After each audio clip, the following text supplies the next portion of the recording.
Shalom dan selamat pagi saudara dalam Kristus. Sebelum kita meneruskan kebaktian pada pagi hari ini, mari kita berdoa. Dalam nama Bapa, Anak, dan Roh Kudus. Amin. Tuhan Allah Ta'ala Tuhan, terima kasih Bapa, terima kasih Yesus, karena kasih-Mu Tuhan kami dapat berkumpul melalui service online kami Tuhan Yesus. Kau berkati setiap aktiviti kami pada hari ini Tuhan. Dan terima kasih Tuhan atas kesempatan hidup yang telah Engkau berikan kepada kami Tuhan untuk kami terus menikmati hidup yang Engkau persiapkan untuk sediakan bagi kami Tuhan Yesus. Kau berkati juga Tuhan firman yang akan disampaikan oleh Reverend kami nanti Tuhan. Biarlah firman-Nya Tuhan terus bertumbuh di dalam hati dan pemikiran kami juga.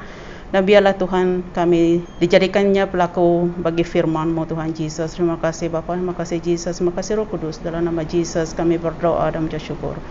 Amin. Ayat permulaan pada hari ini diambil daripada Wahyu bagi 4 ayat 8 berbunyi begini. Setiap makhluk itu mempunyai 6 buah sayap. Keempat-empat makhluk itu diliputi mata, bahkan bahagian bawah sayap. Siang malam makhluk-makhluk itu tidak henti-hentinya menyanyi, Suci, suci, sucilah Tuhan, Allah Maha Kuasa, yang ada, yang sudah ada, dan yang akan datang. Demikianlah firman Tuhan. Seterusnya kita meneruskan kebaktian kita. Kita berkumpul di sini sebagai keluarga Allah dalam hadirat Bapa kita untuk memuji dan mengucapkan syukur, mendengar dan menerima firman kudusnya, membawa kepadanya keperluan dunia, memohon ampun segala dosa kita dan peroleh kasih karunia-Nya, agar melalui anaknya Yesus Kristus kita menyerahkan diri kita kepada pelayanan-Nya. Seterusnya doa hari ini.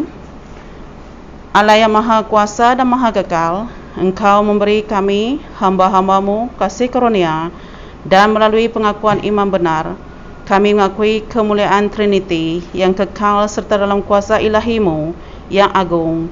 Kami menyembah perpaduan.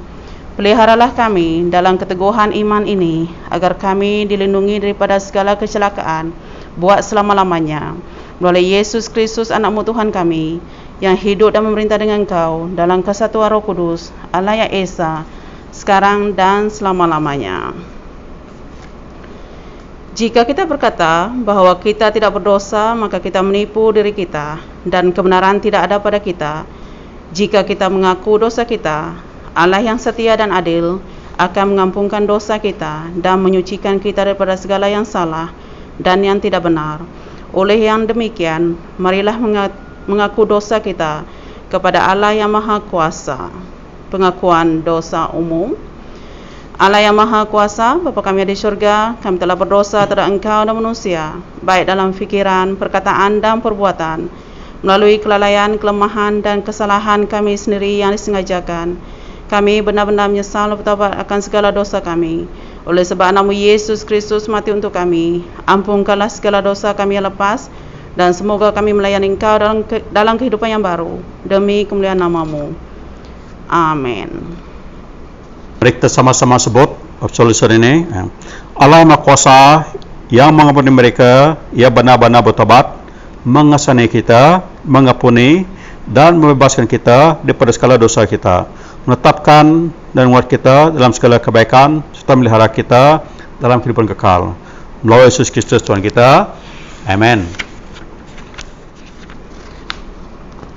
Ya Tuhan, bukakan bibir kami semua, dan kami akan mengisytiharkan pujian-Mu. Marilah kita menyembah Tuhan. Segala pujian kepada nama-Nya. Kemuliaan kepada Allah Bapa, kepada Anak, kepada Roh Kudus, seperti pada awal, sekarang dan selama-lamanya. Seterusnya bacaan jubilate. Bersorak-sorailah dengan kejayaan kepada Tuhan segala umat di dunia. Layanilah Tuhan dengan bahagia, serta menghadapnya dengan lagu-lagu yang menggembirakan. Ketahuilah bahawa Tuhan ialah Allah, Dialah yang menciptakan kita dan kita umatnya dan domba padang rumputnya. Masuklah gerbangnya dan kesyukuran dan halamannya dengan pujian. Bersyukurlah kepada Dia dan berkatilah dalam nama kudusnya. Tuhan baik dan belas kasih-Nya kekal abadi. Kesetiaannya melimpah ke seluruh generasi. Kemuliaan kepada Allah Bapa, kepada Anak, kepada Roh Kudus, seperti pada awal, sekarang, dan selama-lamanya. Amin. Salam, selamat pagi kepada semua umat Tuhan di mana mereka berada. Pada pagi hari ini, tak ketinggalan juga saya ucapkan selamat hari gawai kepada umat Tuhan di mana mereka berada.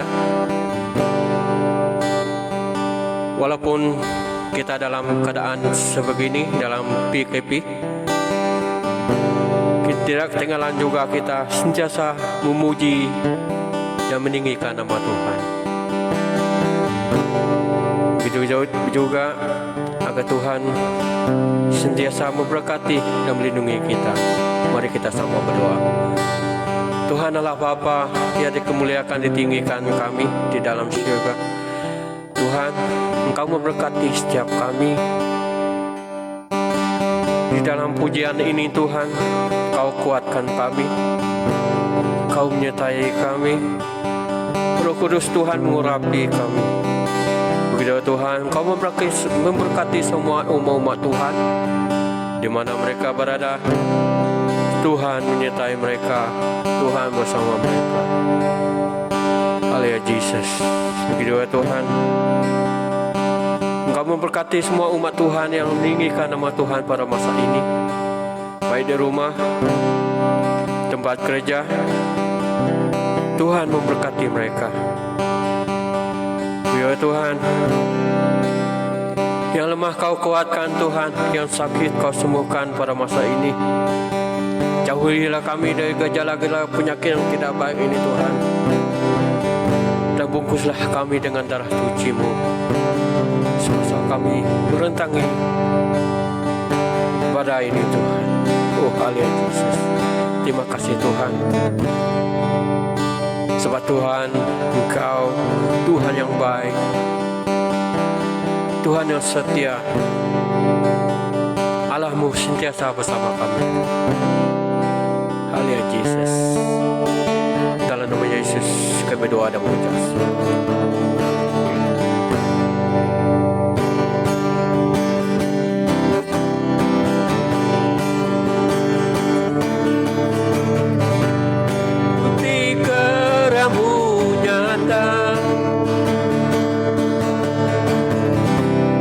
Dari hari ke hari,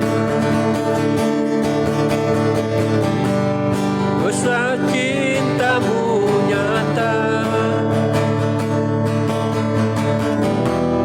Dari generasi ke generasi, Kau angkat sakitku,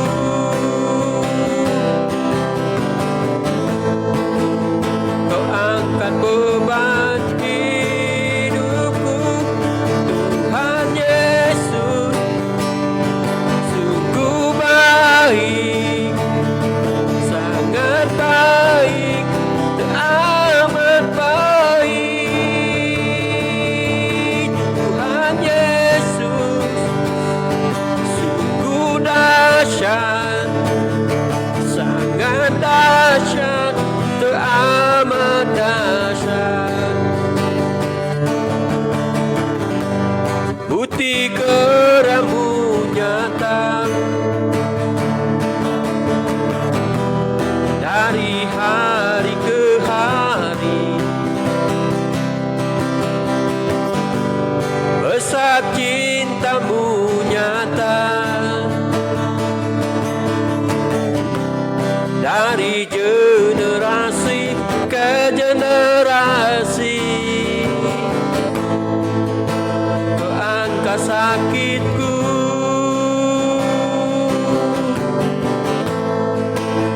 Kau angkat beban hidupku. Tuhan Yesus sungguh baik, sangat baik, teramat baik. Tuhan Yesus sungguh dahsyat, sangat dahsyat,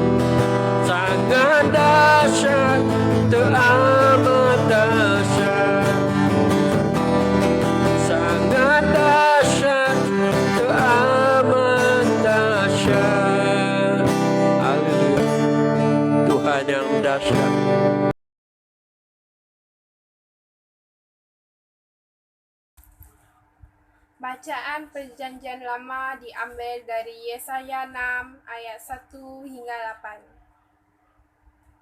Pada tahun Raja Uzia mangkat, aku nampak Tuhan. Dia bersemayam di atas tatanya yang tinggi dan mulia. Kelepet jubahnya memenuhi seluruh rumah Tuhan. Makhluk-makhluk yang bernyala seperti api berdiri di sekelilingnya. Setiap makhluk mempunyai 6 sayap. Tiap-tiap makhluk itu menggunakan 2 sayap untuk menutup muka, 2 sayap lagi untuk menutup tubuh, dan 2 lagi untuk terbang. Makhluk-makhluk itu berseru satu sama lain. Suci, suci, suci. Sucilah Tuhan yang Maha Kuasa. Bumi penuh dengan hadiratnya yang mulia. Suara makhluk-makhluk itu menyebabkan asas rumah Tuhan bergoncang, dan rumah Tuhan itu dipenuhi asap. Lalu aku berkata, malanglah aku, tiada harapan lagi bagi aku, kerana tiap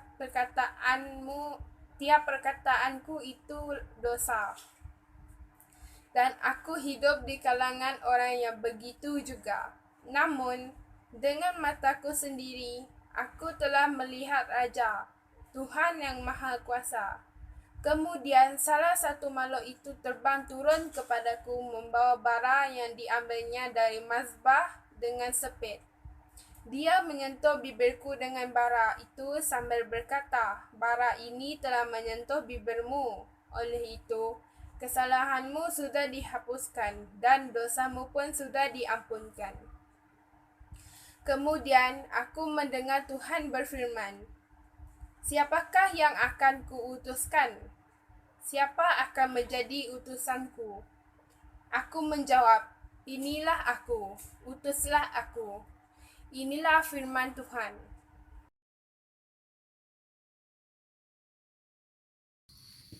Bacaan pada hari ini diambil dari Mazmur 29 ayat 1 hingga habis. Pujilah Tuhan, hai makhluk-makhluk syurga, pujilah kemuliaan dan kuasanya. Pujilah nama Tuhan yang mulia, bersujudlah di hadapan yang maha suci apabila dia muncul. Allah yang mulia mengguntur di atas laut, suara Tuhan bergema di seluruh lautan. Suara Tuhan kedengaran dengan penuh kuasa dan kemuliaan. Suara Tuhan mematahkan pokok-pokok sedar, bahkan pokok-pokok sedar di Lebanon. Dia menyebabkan gunung-gunung di Lebanon berlompatan seperti anak lembu ketakutan, dan gunung Hermon berloncatan seperti lembu jantan muda kegentaran. Semua Tuhan membuat kilat memancar. Suaranya membuat gurun bergegar, dia menggoncang gurun Kades. Suara Tuhan menggoncangkan pokok-pokok berangan, serta menggugurkan daun-daun di hutan. Sementara di rumah Tuhan umat bersorak, muliakanlah Allah. Tuhan memerintah lautan yang dalam, dia memerintah sebagai Raja selama-lamanya. Tuhan menguatkan umatnya dan memberkati mereka dengan kesejahteraan. Semua kemuliaan kepada Bapa, Anak dan Roh Kudus seperti pada awal, sekarang dan selama-lamanya. Amin.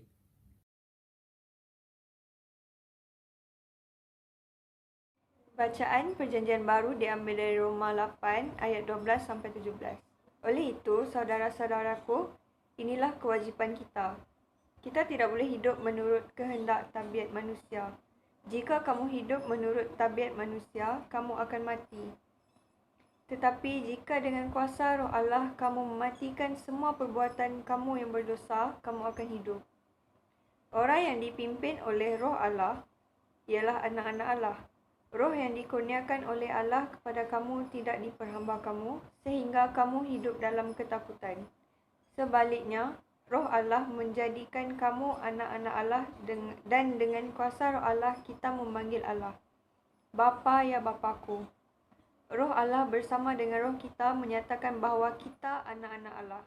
Kerana kita anak-anak Allah, kita akan menerima berkat-berkat yang disediakan oleh Allah untuk umatnya.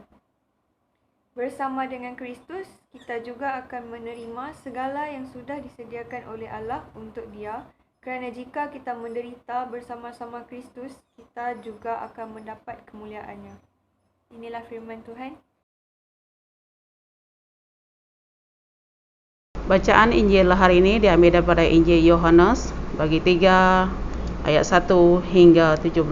Pujian kepada Yesus Kristus Tuhan kita. Amin. Ada seorang pemimpin Yahudi bernama Nikodemus. Dia daripada golongan Farisi. Pada suatu malam dia datang kepada Yesus lalu berkata kepadanya, "Guru, kami tahu bahwa guru diutus oleh Allah untuk mengajar kami. Tidak seorang pun dapat melakukan mujizat seperti yang guru lakukan kecuali Allah menyertai dia." Yesus menjawab, "Percayalah, tidak seorang pun dapat menikmati pemerintahan Allah kecuali dia dilahirkan semula." Nikodemus bertanya, "Bagaimanakah seorang dewasa dapat dilahirkan semula? Tidak mungkin dia masuk semula ke rahim ibunya, lalu dilahirkan untuk kali keduanya." Yesus menjawab, "Apa yang aku katakan ini benar. Tidak mungkin seorang pun menikmati pemerintahan Allah kecuali dilahirkan daripada air dan daripada roh Allah. Dan secara jasmani, manusia dilahirkan oleh manusia. Tetapi secara rohani, manusia dilahirkan oleh roh Allah. Janganlah hairan kerana aku berkata kepadamu bahawa kamu semua mesti dilahirkan semula. Angin bertiup kemana saja angin mahu, kita mendengar bunyinya, tetapi tidak tahu dari mana datangnya dan kemana perginya angin itu. Begitu juga halnya dengan setiap orang yang dilahirkan oleh roh Allah." Nikodemus bertanya, "Bagaimanakah perkara ini berlaku?" Yesus menjawab, "Kamu guru terkenal di Israel. Adakah kamu tidak mengetahui perkara ini? Apa yang aku katakan kepadamu benar. Kami mengatakan apa yang kami ketahui dan memberitahukan apa yang kami lihat. Tetapi kamu tidak mahu menerimanya. Aku memberitahu kamu perkara-perkara dunia ini, tetapi kamu tidak percaya. Bagaimana kamu boleh percaya apabila aku memberitahu kamu perkara-perkara syurga? Tidak seorang pun pernah naik ke syurga kecuali anak manusia yang turun dari surga. Sebagaimana ular gangsa ditinggikan oleh Musa pada sebatang kayu di padang gurun, begitu jugalah anak manusia harus ditinggikan, supaya semua orang yang percaya kepada anak manusia beroleh hidup sejati dan kekal. Allah sangat mengasihi orang di dunia ini sehingga dia memberikan anaknya yang tunggal, supaya setiap orang yang percaya kepada anak itu tidak binasa, tetapi beroleh hidup sejati dan kekal. Allah mengutus anaknya ke dunia ini bukan untuk menghakimi dunia, tapi untuk menyelamatkannya. Inilah Injil Kristus. Pujian kepada Kristus penyelamat kita. Amin.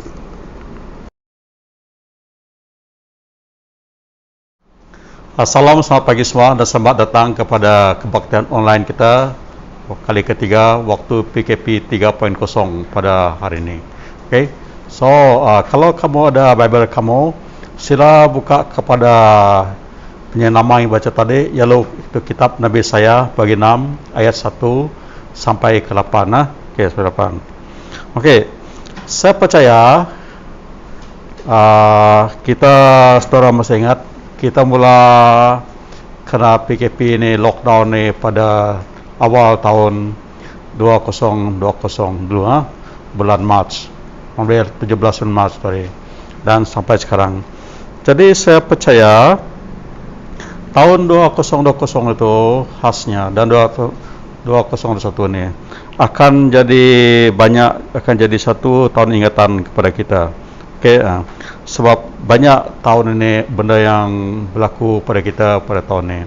Jadi saya pikir inilah satu tahun yang jadi ingatan pada kita. Di mana kalau orang Amerika mereka banyak ingat peristiwa yang berlaku pada September tahun 2011 dulu. Okey, suatu yang berlaku pada kita pada tahun ini. Jadi kita tengok pada tahun ini banyak perkara yang berlaku di segi politik kita, ekonomi kita, dan juga di segi pandemik kita. Okey, dan tiap hari kita tengok berita penuh dengan berita pandemik ini saja di seluruh dunia. Dan akhir-akhir ini kita tengok negara yang paling teruk dilandakan pandemik ini ialah negara India, di mana tengok beribu-ribu orang mati dalam satu hari, dalam masa sebulan yang lepas. Okey, So itulah tadi kita kena ingat tahun 2020 ini dan juga tahun 2021 ini. So tahun ini banyak tinggal kepada saya persoalan-soalan. Apakah yang Tuhan kata kepada kita dalam situasi yang macam ini, dan apakah yang harus saya lakukan pada situasi macam ini.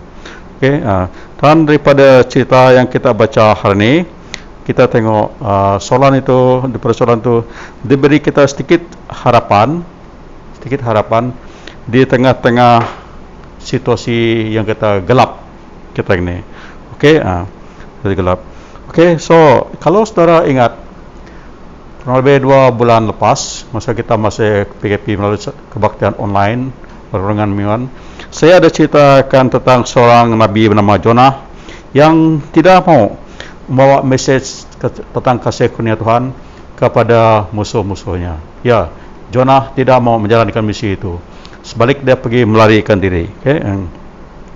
Tetapi pada hari ini, kita tengok orang yang sifat berlainan daripada Jonah, yaitu seorang yang bernama Yesaya. Dia tunjuk pada kita gambar orang yang setia di tengah-tengah generasi-generasi yang tidak mempunyai iman. Okay, so pada pagi ini pastor ingin bercakap tentang 1 perspektif dan 3 kedudukan ataupun 3 posisi, ya. 1 perspektif dan 3 posisi ataupun kedudukan yang suruh kita tengok apa yang dilakukan pada tahun ini. Okay, so yang pertama sekali kita tengok perspektif ini.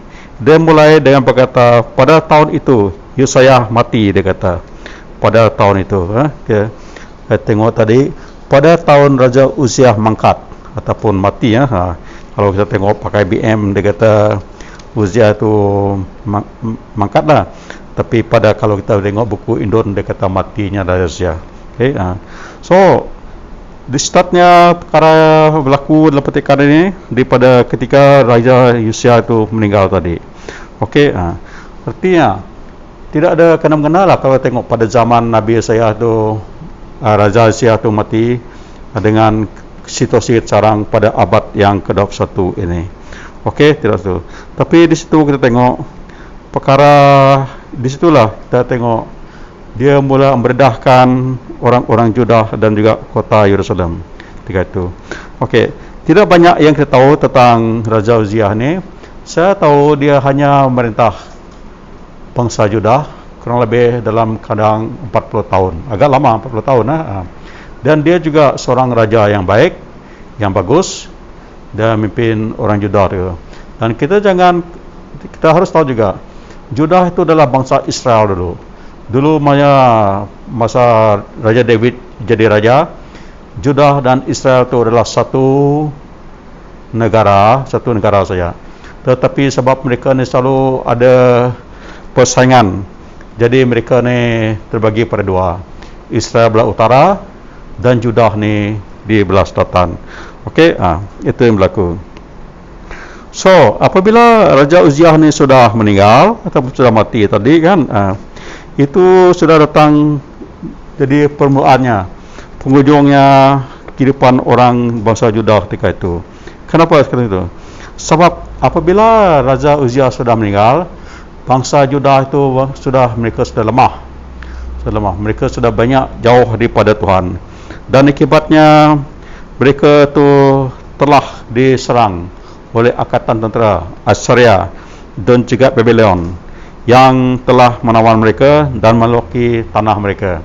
Dan ramai orang-orang Judah ini telah diambil untuk jadi orang tawanan dan dibawa ke Assyria dan ke Babylon. Dan bukan jadi orang tawanan saja, mereka ini juga ramai dibunuh. Okey, dibunuh. Jadi itu yang berlaku. Negeri Israel dan Jerusalem semuanya telah ditawankan oleh bangsa lain ketika itu. Dan bukan sekali ya, mereka terus datang menoloki tanah Judah dan juga menawan orang-orang di sana. Okey, so ketika itulah waktu yang paling dahsyat, yang teruk bagi orang Judah ketika itu. Okey, ya bila dia mula apabila Raja Uzziah tadi sudah meninggal lah. So itulah tahun yang paling dasar pada mereka, dan saya rasa mereka masih ingat sebab ada sejarah mereka. Okey, so pada tahun tu. Jadi hidup mereka sudah jadi kucak-kacir, kita kira. Hidup mereka sudah jadi kucak-kacir. Kucak-kacir, saya buka saja mic. Ini apa? Mic pula, mouse ni. Tidak selesa saya pakai. Dia buat awan pula dekat cili mata saya, kaburutan mereka. Okey, tidak jelas pandangan saya. Okey, so apa berlaku? Apa yang mereka, hidup mereka yang jadi normal dulu, sekarang sudah jadi tidak normal, sudah jadi kelang kabut, sudah jadi turun terbalik sebagainya. Itu yang berlaku. So itu yang berlaku pada zaman Raja Uzziah dulu. Macam kita sekarang lah, kena pandemik tahun 2020 ni, 2021 ni, semuanya sudah lain daripada apa itu dimakti dulu. Okey, so kita tengok seluruh buku Nabi Yesaya ini adalah mesej Tuhan yang diberi kepada orang Juda melalui Nabi Yesaya tadi. Okay? Dan ini bukannya satu mesej yang sangat menyenangkan. Okay? Bukan satu mesej yang sangat menyenangkan. Sebab kalau kita tengok dia punya summary, Tuhan Allah cukup marah sangat dengan orang Israel dekat tu. Kenapa? Sebab dia panggil bangsa Judah itu, orang yang dia panggil tadi, suruh mereka jadi terang kepada bangsa-bangsa mereka tadi. Dia telah menanam mereka seperti orang kebun anggur, menanam pokok anggur yang bagus dan mengharapkan menikmati buah anggur yang bagus, tapi dia dapat buah anggur yang masam saja, yang tidak bagus. So mereka ni sudah terlalu jauh. So apabila masam berlaku, orang pun tidak mau makan. So akibatnya, disebabkan mereka ni sudah terlalu jauh, pemusnahan datang kepada negeri mereka, dan Tuhan biarkan saja mereka ditawan ataupun dia jadi hamba abdi di bawah orang Assyria Babylon lah di negeri mereka. Okey, so itu yang berlaku. Tetapi walaupun situasi berlaku macam itu, Tuhan Allah juga tetap ingatkan bangsa Israel ni. Dia ingat bangsa Israel. Dia kata apa? Dia kata satu tunas daripada mereka ni akan tumbuhlah. Dia ingat mereka ni seperti mana pokok-pokok ditebang tadi, ditebang. Tetapi daripada satu batang pokok yang tebang tadi akan tumbuh satu tunas tadi itu, yang tunas tu akan tumbuhlah jadi satu pokok yang baik tadi. Okey, so inilah satu message yang sangat keras kepada orang Judah ketika itu. Kenapa? Sebab mereka sudah lupa Tuhan Allah. Mereka tidak lakukan apa yang Tuhan Allah harap mereka lakukan. Okey, mereka sudah hilang perspektif mereka. Mereka sudah hilang dia punya perspektif itu. Jadi kita tengok apa yang Tuhan Allah bagi tahu kepada bangsa Israel ni. Bangsa Israel. Ini kata-kata Tuhan kepada bangsa Israel. Dia beri rekasan dia. Dia kata, bersihkanlah diri kamu, hentikanlah segala kejahatan yang kamu lakukan di depan aku. Jangan berbuat jahat lagi, melainkan belajarlah berbuat baik. Lakukanlah yang adil, tolonglah mereka yang tertindas. Berikanlah hak kepada anak yatim piatu, dan belalah mereka para balu. Tuhan berfirman, marilah kita selesaikan perkara ini. Walaupun kamu marah kerana dosa kamu, aku akan menyuci kamu sehingga menjadi putih seperti salji. Walaupun dosa kamu banyak dan berat, kamu akan aku ampuni sepenuhnya. Jika kamu taat kepadaku, kamu akan menikmati hasil tanah kamu. Tetapi jika kamu melawan aku, kamu pasti mati. Aku Tuhan Allah telah berfirman. Itulah satu amaran dan juga janji yang Tuhan beri kepada mereka ketika itu. Okey, ketika itu. Jadi mereka ni harus mempunyai perspektif yang boleh adjust diri mereka bersama dengan Tuhan. Mereka harus punya perspektif yang boleh adjust diri mereka dengan kehendak Tuhan. Jadi kita baca dalam ayat 1:4 tadi, dia kata apa? Tuhan Allah telah bersemayam di atas takhta yang tinggi dan mulia tadi, dan kelepek jubahnya memenuhi seluruh rumah Tuhan. makhluk-makhluk yang menyala seperti api, berdiri di sekelilingnya seperti makhluk mempunyai 6 sayap. Tiap-tiap makhluk itu menggunakan 2 sayap untuk menutup muka, 2 sayap lagi untuk menutup tubuh, dan 2 sayap lagi untuk terbang. Okay? Makhluk-makhluk itu berseru satu sama lain, suci, suci, suci, sucilah Tuhan yang Maha Kuasa, bumi penuh dengan hadiratnya yang mulia. Okay? Apa lagi dia kata? Okay, so apa maksud ini? Ini menunjukkan, ini kata lain, dalam kata lain tadi, ini menunjukkan bahawa Tuhan Allah kita, dia bukan sebarang Tuhan. Dia adalah Commander in Chief dalam dunia ini. Tuhan kita Allah kita, dia tidak boleh digertakkan ataupun diugutkan oleh orang-orang Assyria ataupun tentera Babilonia, dan juga dia tidak boleh dikontrolkan oleh orang Israel. Orang Israel. So itulah, dia tidak dikuasai oleh situasi politik sana dan sebagainya. Okey, sebab apa? Ini adalah tentang kekudusan Tuhan dan misi Tuhan Allah kita untuk membawa penyembuhan dan terang kepada semua bangsa-bangsa ini. Ini adalah hati Tuhan kita. It's the heart of kingdom of God. So setiap bangsa-bangsa akan dihakimi oleh Tuhan Allah kita mengikut satu standard saja. Okay?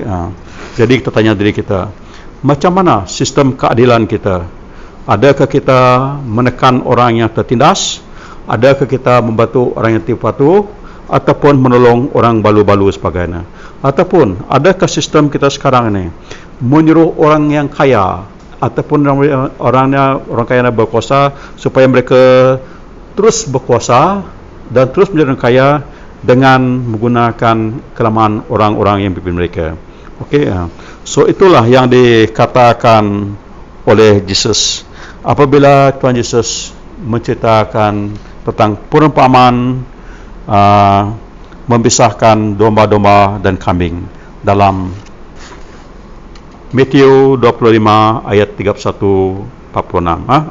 So di situ Tuhan ingatkan kita, apa yang kamu laku kepada orang yang paling hina ini, dia tanya kita lakukan kepada dia juga.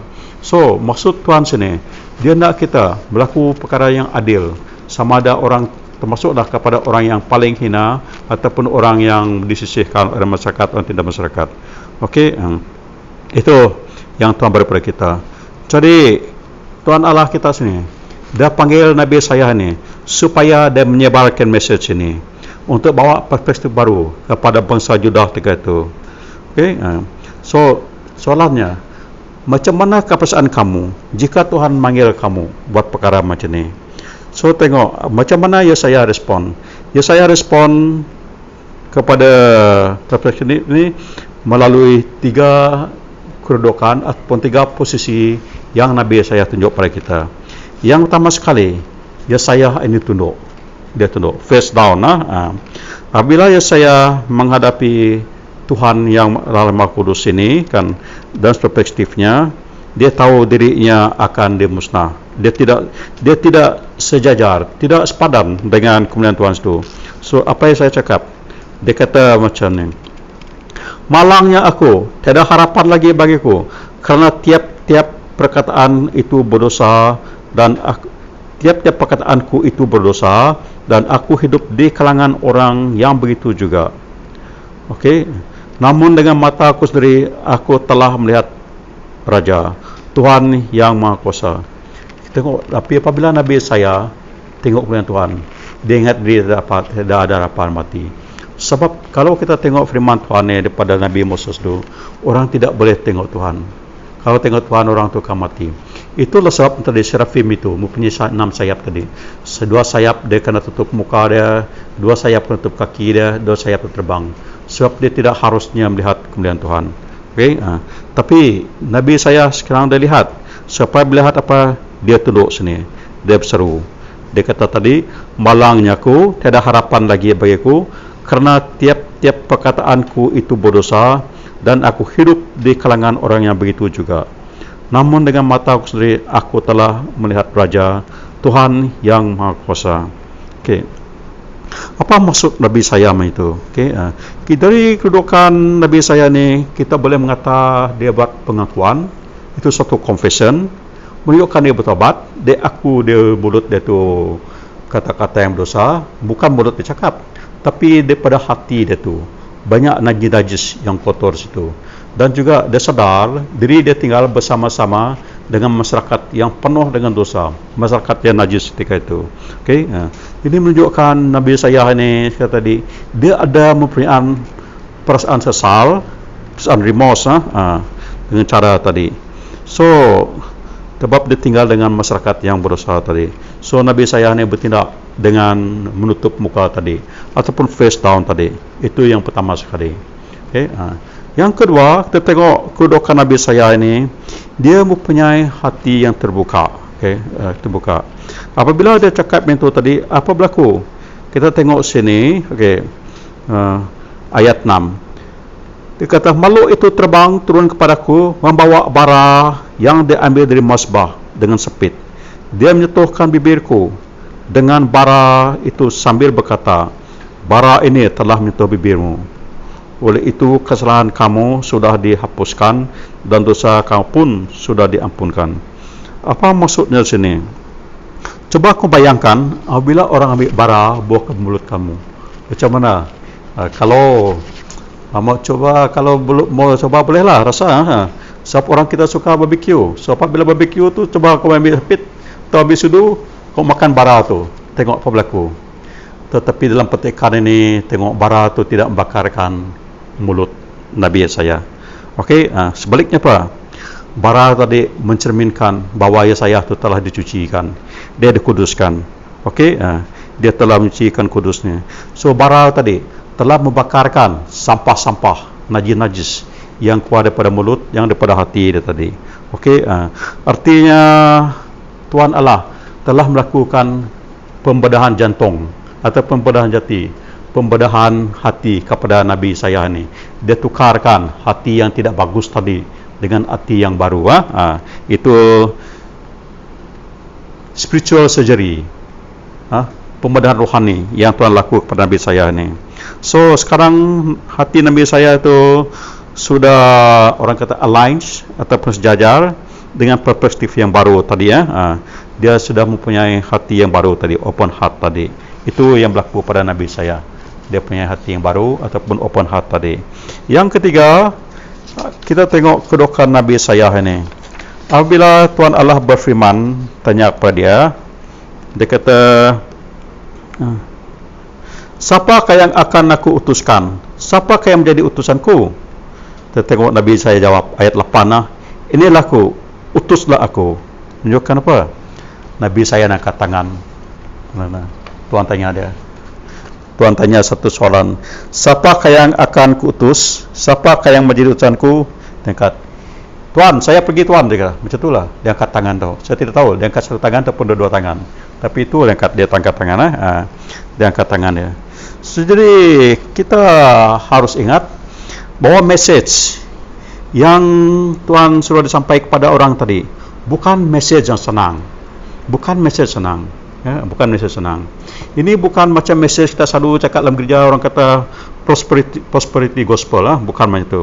Ataupun bukan dia kata kamu jangan risaulah sebab Tuhan dia mintai kamu pergi saja. Dia tidak macam itu. Message yang saya akan sampai ini tadi kan akan menyuruh orang ramai sana ataupun bangsa Juda sana membuat pilihan. Dia mencabar mereka supaya mereka tengok kehidupan mereka, evaluatekan kehidupan mereka, perspektif mereka, sama ada perspektif mereka itu sama dengan perspektif Tuhan ataupun tidak. Okey, dia suruh bangsa Judah ini tengok sistem politik mereka, evaluate, nilaikan politik mereka. Adakah mereka ini melakukan keadilan kepada orang yang mereka pimpin ataupun tidak? Adakah mereka ini menekan orang, menjaga anak yatim piatu, orang balu-balu seperti itu ataupun tidak? Ataupun adakah mereka guna kedudukan mereka supaya mereka senang untuk beri rasuah sebagainya, supaya orang yang kaya, orang yang berkuasa itu terus berkuasa dan terus jadi kaya dengan menidaskan orang yang kurang upaya tadi. Okey, orang marginalized tadi. Jadi itu message yang akan Yesaya ni sampai kepada orang tadi. Okey, jadi tanya diri kamu, diri kita, apakah kita sanggup terima message itu, menyebar message itu kalau Tuhan suruh kamu? Okey, kita tengok sini Yesaya sini tadi, dia tunduk kepala dia face down tadi, dia face down, dia akui kesilapan dia sekarang.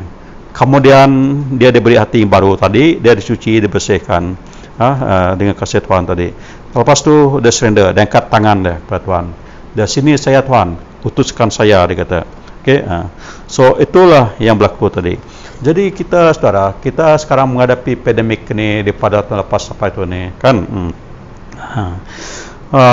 Kadang-kadang kita punya perspektif juga tidak boleh fokus kepada Tuhan. Kita banyak fokus pada ketakutan, kepada kebencian.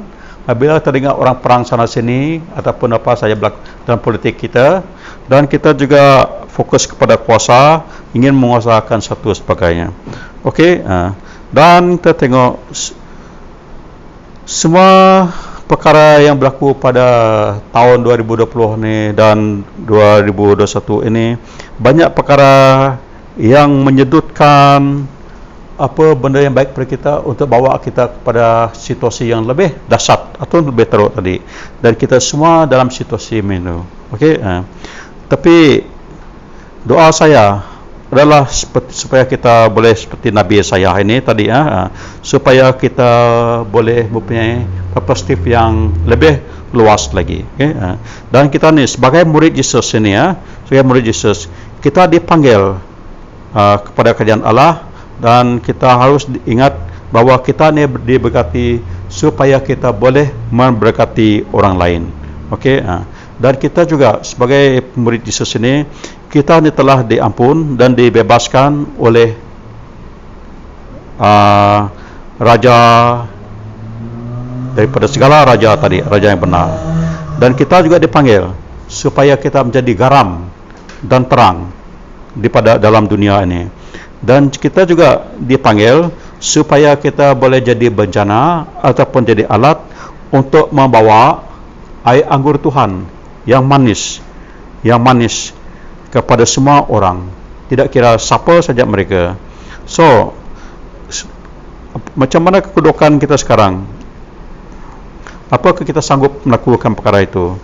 Dan sebagai diri saya kadang-kadang dapati diri saya sekejap pindah ke sana dan sekejap pindah ke sini.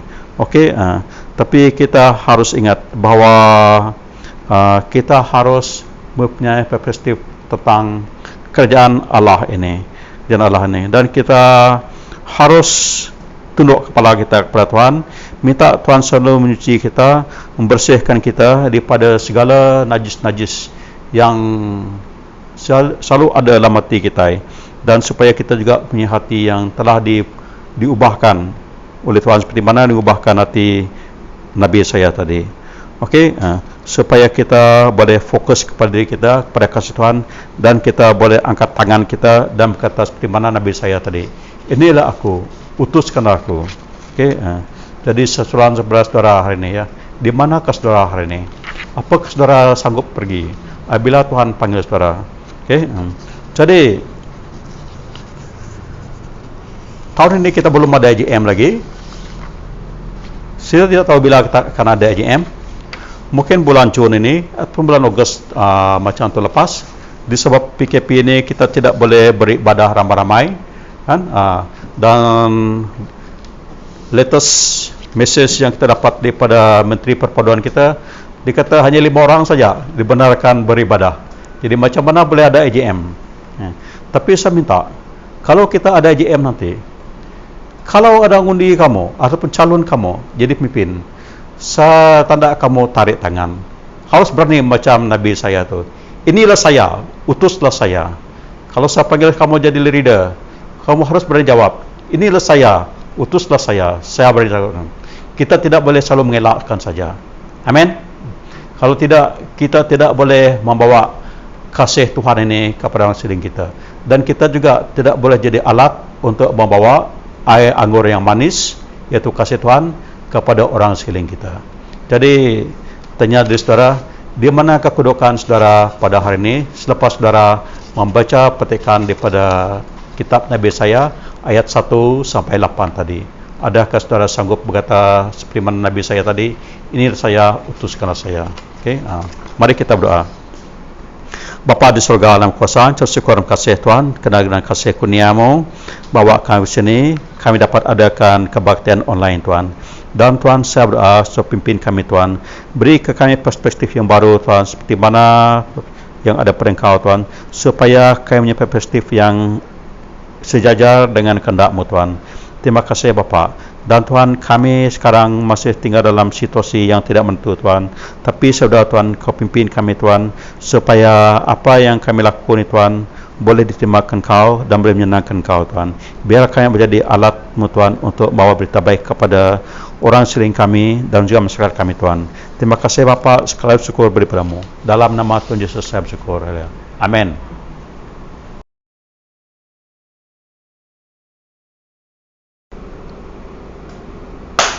Seterusnya pengakuan iman para rasul. Aku percaya kepada Allah, Bapa yang Maha Kuasa, pencipta syurga dan bumi. Aku percaya kepada Tuhan Yesus Kristus, anak tunggalnya. Dia dilahirkan oleh anak darah Maria dengan kuasa Roh Kudus. Dia menderita di bawah pemerintahan Pontius Pilatus, disalibkan, mati dan dikebumikan. Dia turun antara orang yang mati. Pada hari yang ketiga, dia bangkit. Dia naik ke surga dan duduk sebelah tangan kanan Bapa. Dia akan kembali menghakimi baik orang masih hidup maupun yang sudah mati. Aku percaya kepada Roh Kudus, Gereja Katolik yang kudus, persaudaraan orang-orang yang soleh, pengampunan dosa, kebangkitan orang mati, dan kehidupan yang kekal. Amin. Mari kita berdoa. Bapa di sorga, Tuhan, kami bersyukur dan berterima kasih kerana Engkau Allah yang senantiasa mengasihi kami dan melindungi kami kemanapun kami pergi dan siapapun kami. Bapa di sorga, pada hari ini hamba-Mu ingin berdoa bagi Gereja Good Shepherd Pasir Gudang, berdoa bagi Reverend Doding dan juga Reverend Ben. Kami ingin mengangkatkan kedua-dua padri ini ke dalam tangan-Mu Tuhan. Mohon Tuhan melindungi dan menjaga mereka dan keluarga mereka kemanapun mereka pergi dan kemanapun mereka melayani Engkau Tuhan. Berdoa bagi Diocese of West Malaysia dan juga kepada Bishop Tuhan. Kami berdoa kepada semua padri-padri Tuhan Yesus. Walaupun waktu begini Bapa, kami berdoa Tuhan berikan mereka hikmat, berikan mereka kebijaksanaan supaya mereka dapat melayani gereja-gereja dengan setempat dengan luar biasa. Bapa di sorga, kami juga ingin berdoa bagi negara kami Malaysia. Kami ingin mengangkatkan negara Malaysia ke dalam tangan-Mu Tuhan. Kami mohon campur tangan Tuhan. Karena disebabkan penyakit COVID ini semakin meningkat, kami berdoa, berikan hikmat, berikan kebijaksanaan kepada para menteri Tuhan Yesus. Apa yang harus mereka lakukan Tuhan untuk menangani masalah ini dan COVID ini Bapa. Kami juga berdoa bagi doktor-doktor dan juga bagi semua nurse-nurse Tuhan Yesus. Semoga Tuhan memelihara dan menjaga mereka Tuhan pada waktu saat ini Tuhan Yesus. Berikan mereka kekuatan Tuhan supaya mereka dapat merawat banyak lagi pesakit-pesakit Tuhan dimanapun Tuhan meletakkan mereka. Bapa di sorga, kami juga berdoa kepada anak-anak kami yang bersekolah baik di universiti, di college dan juga sekolah menengah ataupun sekolah rendah. Kami berdoa Tuhan Yesus berikan anak-anak kami ini hikmat dan kebijaksanaan supaya mereka tidak ketinggalan di dalam pelajaran mereka Tuhan. Berikan mereka sukacita Tuhan untuk belajar dan untuk improve diri mereka sendiri Tuhan Yesus, walaupun tidak ada orang yang mengajar mereka Tuhan. Bapa di sorga, kami juga ingin berdoa kan tidak lama lagi hari keamatan ataupun hari gawai. Kami ingin berdoa bagi komuniti kami, komuniti Sabah dan Sarawak. Kami ingin menyerahkan komuniti Sabah dan Sarawak ke dalam tangan-Mu Tuhan, baik di Johor Bahru ini ataupun di Sabah dan di Sarawak Tuhan. Kami berdoa Tuhan supaya setiap kami dapat menjalankan SOP masing-masing Tuhan, tidak pergi ke mana, tetapi hanya menyambut perayaan ini bersama keluarga kami saja Tuhan. Biarlah sama-sama kami dapat membentras penyakit COVID ini Tuhan Yesus daripada merebak. Tuhan, juga kami ingin menyerahkan dunia ini ke dalam tangan-Mu. Kami tahu makin banyak negara-negara juga yang semakin bertambah kes-kes COVID Tuhan, dan juga ada negara yang lockdown. Jadi kami berdoa Tuhan Yesus, berikan semua hikmat dan kebijaksanaan kepada semua menteri-menteri dan para menteri Tuhan Yesus, doktor dan juga nas Tuhan Yesus, supaya kebanyakan kes ini dapat ditangani dengan luar biasa. Dan kami minta campur tangan Tuhan, bela darah Yesus tercurah, membersihkan, menyucikan semua tubuh kami Tuhan. Kami berdoa bagi mereka yang sudah mengambil vaksin ini Tuhan Yesus, berikan mereka juga kekuatan Tuhan, supaya tubuh badan mereka dapat melawan Tuhan vaksin ini juga Tuhan Yesus, menambahkan kekuatan antibody di dalam badan mereka. Sememangnya kami bersyukur dan berterima kasih Tuhan, karena pada waktu ini Tuhan, Engkau masih menjaga, Engkau masih memelihara kami Tuhan. Bila kami terus dapat bersyukur dan berterima kasih untuk segala yang Tuhan sudah berikan dalam hidup kami. Terima kasih Bapa, dan ini doa kami. Di dalam nama Tuhan Yesus Kristus kami berdoa dan mengucap syukur. Amin.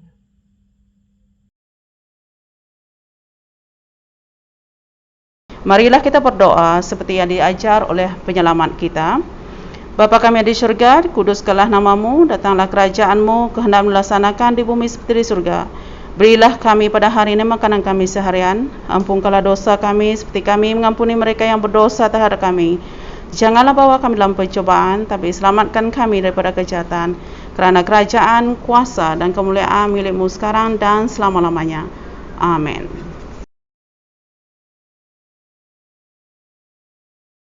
Okey, pengumuman. Yang pertama sekali, ucap selamat Hari Gawai pada semua sekali. Walaupun kita tidak gawai beramai-ramai ya, makan-makan, minum, pergi dengan abang-abang seperti tahun lepas-lepas, tapi saya tetap ucap kamu selamat Hari Gawai juga. Sebab Gawai ini adalah satu perayaan yang ada di kampung kita Sarawak saja, ataupun di Pulau Borneo lah. Okey, tapi hari ini, bukan hari ini, pada tahun ini dan tahun lepas, disebab kita masih menghadapi pandemik 19 ini, saya minta kita elakkan gathering ramai-ramai. Kalau saya nak kamu buat hanya family gathering saja, tak payah jemput kawan-kawan. Okay? Dan kawan-kawan pun ingat, fahamlah, kita sebegitu kamu. Memang kita sedih tidak dapat bergawai ramai-ramai kawan kita, tidak boleh ngabang pergi rumah saudara kita sebagai. Kita sedih, tak boleh balik kampung. Tapi saya ingatkan kamu, lebih sedih lagi kita kalau kita tengok kawan kita kena penyakit ni tadi. So, apabila sakit nanti di kuarantin, kamu nak pergi tengok pun tak boleh juga. Okay? Dan lebih sedih lagi kalau kita tengok orang yang dikasihi itu meninggal dunia. Jadi kita kena elakkan perkara ni. Jadi kita kena sabar waktu situasi ini, dan kita elakkan bergaul beramai-ramai. Dan bukan di gawai saja, sebenarnya kita disebab pandemik kan, kalau ada perkara-perkara yang kamu ingin lakukan macam hari jadi sebagainya, biar itu buat dalam kamu, keluarga kamu saja, tak payah jemput orang lain. Dan saya juga sebagai pastor kamu, saya pun tidak senang juga sebenarnya untuk selalu pergi melawat kamu kalau ada gathering macam-macam. Jadi kalau ada orang sakit di rumah kamu contohnya, kamu bagi tahu pastor saja. Dan saya percaya Tuhan kita ada di mana-mana, Tuhan kita ada peka, Dia dengar doa kita. Dan saya percaya kalau pastor doa daripada rumah pun, Tuhan akan dengar doa saya. Amin. Di samping itu kamu berdoa lah. Jadi saya fikir kalau setakat berdoa tu tidak perlu saya pergi melawat kamu ke rumah tengok. Saya boleh berdoa di rumah. Di situ kita kena elakkan pergerakan kita. Dan itulah, sebab kita tidak tahu sama ada saya ni bawa penyakit ataupun nanti saya menerima penyakit daripada orang yang selalu tadi. Jadi kita sama, orang kata apa? Jaga kita sama kita. Amin. Itu saya ingatkan kamu. Dan waktu kita menghadapi pandemik ini, gereja kita tertutup. Saya nak kamu jangan, saya tidak tahu lah macam mana perasaan kamu lah apabila gereja tutup ini. Sebalik sepatutnya kita, apabila kita orang Kristian tahu, kita rasa sedih kerana tidak boleh berkumpul bersama-sama beribadah menyembah Tuhan. Tidak boleh sama-sama bawa doa kita, mengakukan dosa kita sama-sama Tuhan. Okay. Tapi sebaliknya, situasi ini, saya minta kamu supaya kita sentiasa berdoa untuk situasi kita, untuk keluarga kita, dan untuk negara kita, supaya situasi ini dapat dipulihkan. Okey. Dan waktu sama juga, cuba adakanlah, benarkan altar di rumah kamu. Maksud saya, adakan nyanyi lagu pujian, lagu-lagu rohani, dan baca Bible dengan anak-anak kamu. Terutama sekali anak kecil. Itu sangat senang dijaga. Jangan anak-anak kecil itu asyik tengok cerita Upin saja dekat TV. Itu benda yang tidak bagus. Begitu kamu. Okey. Dan gunakan waktu ini untuk kita merapatkan perhubungan dengan keluarga dan merapatkan waktu kita dengan Tuhan. Saya tidak tahu, mungkin itu juga sebabnya Tuhan mempanjangkan waktu pandemik ini untuk melihatkan kita macam mana respon kita terhadap dia. Kalau kita ada bekerja, ada kita kata okey lah, bagus, boleh tidur saja, tidak bekerja, tidak ada orang kacau kita. Okey. Kemudian tentang pemberian kamu, saya sudah beritahu dalam grup WhatsApp kita, bila kemudian pemberian sumbangan bekerja, beri kepada wakil-wakil taman kemulah dan bawa ke gereja pada hari Minggu kurang lebih jam 11 pagi. Selepas itu akan ada di gereja pada 11 pagi waktu. Okay? Dan kalau itu pemberian khas, masuk dalam envelope dan tulis apa tujuan pemberian itu, sama ada itu kos-koran, persepuluhan ataupun fund dan sebagainya. Okay? Itu saja dari saya. Terima kasih dan sekali lagi selamat Hari Gawai.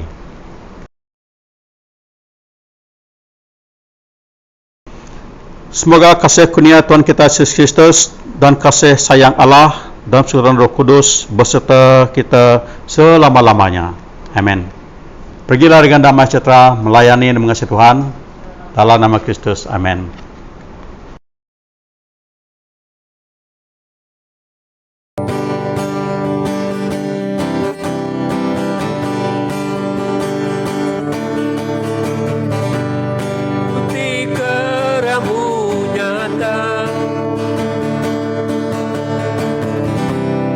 Dari hari ke hari,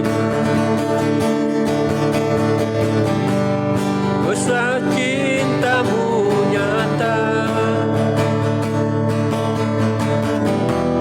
Dari generasi ke generasi, kau angkat sakitku,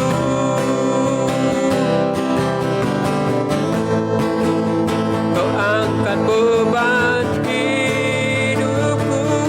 Tuhan Yesus sungguh baik, sangat baik, teramat baik.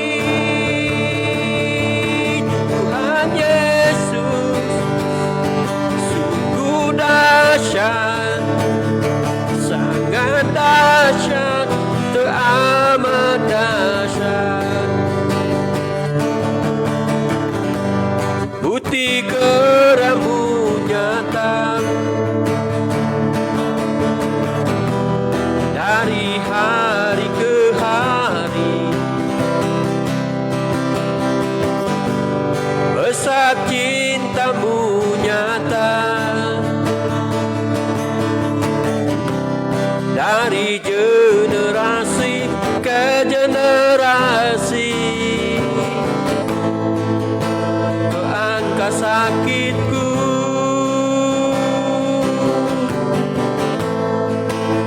kau angkat beban hidupku.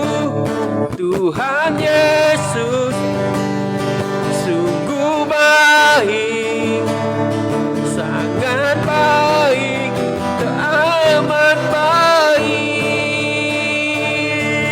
Tuhan Yesus sungguh dahsyat, sangat dahsyat, teramat dahsyat.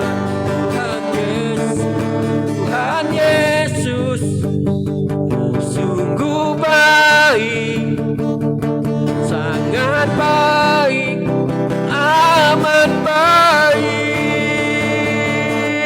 Tuhan Yesus sungguh dahsyat, sangat dahsyat, teramat dahsyat, sangat dahsyat, teramat dahsyat, sangat dahsyat, teramat dahsyat. Haleluya. Tuhan yang dahsyat.